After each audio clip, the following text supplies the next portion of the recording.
नमस्कार, मी आकाश झालटे. Marathi one news चॅनलवर आपले हार्दिक स्वागत आहे. चला तर पाहूया आजच्या काही ठळक घडामोडी. कल्याणमध्ये भीषण रस्ता अपघात, अल्पवयीन मुलाच्या निष्काळजीपणामुळे व्यावसायिकाचा मृत्यू. कल्याणमधील चांदोरी जवळ रिंग रोडवर झालेल्या एका भीषण रस्ते अपघातात सुप्रसिद्ध व्यावसायिक श्रीनिवास तांदळे यांचे निधन झाले.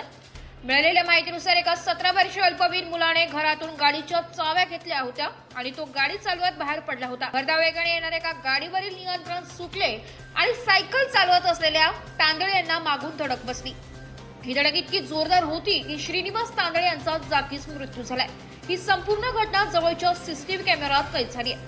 घटनेनंतर खडकपाडा पोलिसांनी तात्काळ गाडी जप्त केली आणि अल्पवयीन आरोपीला तात्काळ ताब्यात घेतले.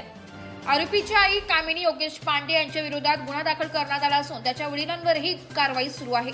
स्थानिकांच्या मते हा रिंग रोड आता भरधाव वेगाने आणि बेदरकारपणे गाडी चालवण्याचे केंद्र बनलाय. पूर्वी येथे बॅरिकेड्स लावण्यात आले होते, परंतु हे हटवल्यामुळे अपघातांचा धोका वाढलाय. या दुःखद घटनेमुळे अल्पवयीन मुलांच्या वाहन चालवण्यावर आणि पालकांच्या जबाबदारीवर पुन्हा एकदा गंभीर प्रश्न उपस्थित झालाय. तर या होत्या आजच्या काही ठळक घडामोडी. उद्या पुन्हा भेटू याच ठिकाणी. धन्यवाद.